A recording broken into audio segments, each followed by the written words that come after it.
Ngunit sa araw na ito ay may nais sana akong ibahagi sa inyo.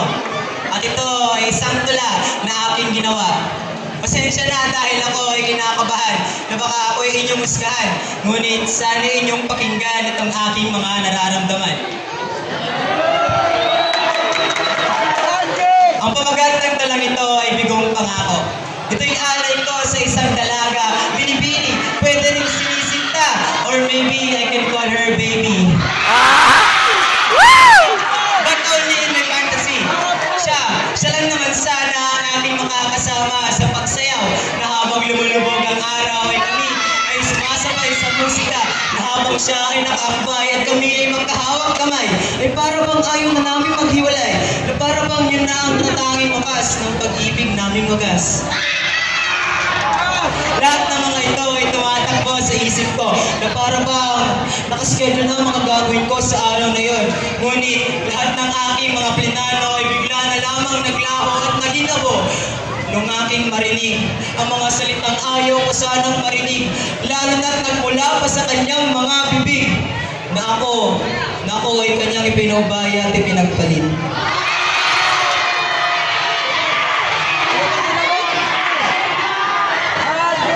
Sa lugar kung saan natin ipinako ang isang pangako, ay doon din ang lugar kung saan mo binawi ang nakausli nating pangako. Alam mo ba nung araw na inayaw mo ako na maging partner mo, ay ako na ata ang pinakamasayang tao sa buong lupalam ng mundo. Nakulang na lamang ay pagsigawan ko ito. Ngunit, sinubukan kong maging kalmado nang sa ganon kahit papaano ay hindi ako maging baliw sa harapan mo. At nung ako ay papauwi galing sa eskwela, hindi malaman kung ano ang dahilan. Siguro nang dahil sobrang pagkasaya ay para akong isang tangang matching sa gilid ng kalsada na para bang first time kong makawala sa isang kumakalawang na hawla at maramdaman ang tunay na kahulugan ng pagiging malaya. Kaya nung araw na yan, sobrang saya ko. Na para bang lahat ng aking mga hinahangad ay bigla na lamang natupad. Kaya nang dahil doon halos araw-araw, gabi-gabi ako nag-workout. Nagpapakasakaling someday I can ask you out to be my wife in my whole life. But only if I have the guts when I say it when the time is right. Lagi akong nag-e-ensayo ng sa ganon kahit papaano ay makabuo ako ng katiting na kumpiyansa sa sarili na makatayo sa iyong tabi. Nang sanang natatangi kong tsansa ay bigla na lamang nawalan ng pag-asa nung biglang dumating ang araw na aking kinakatakutan. Ang araw na hindi ko inaasahan. Biyernes ng hapon, dumaan ako sa inyong harap ng silid-aralan. Nagbabakasakaling ikay masulyapan. At nung nagtama ang ating mga mata, ay agad akong umiwas ng dahil sa sobrang hiya. Nung ako ay sana'y papalis na, ay tila parang may musika sa aking tenga na parang gusto ko itong ulit-ulitin hanggang sa ako ay tumanda na. At nung aking lingunin, ikaw ang aking nakita. Kusa na lamang akong napangiti. Habang lumalapit, hindi ko pigilang mapaisip kung ano ang nais mong sabihin patungo sa akin. Kung sisimulan na ba natin na mag-practice ng ating sasayawin o sasagutin mo na ba ang aking damdamin na hindi ko pa naaamin.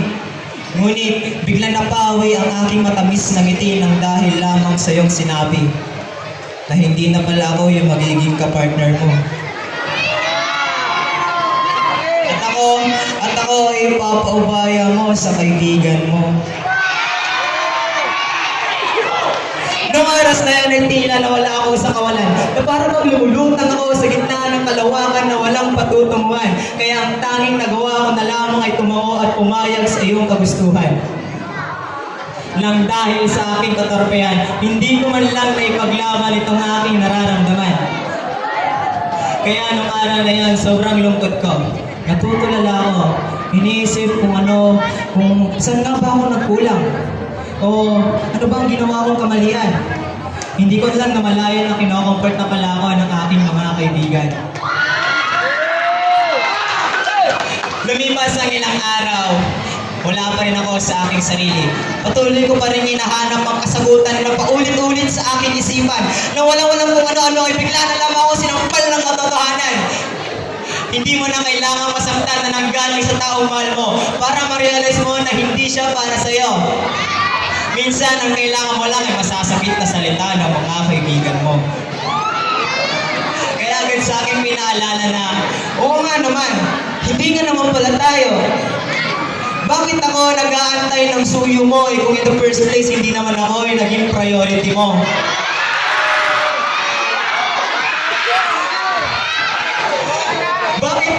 Bakit patuloy pa rin akong nag-aantay, umaasa na ako yung babalikan at babawiin ng mga salitang iyong binitawan?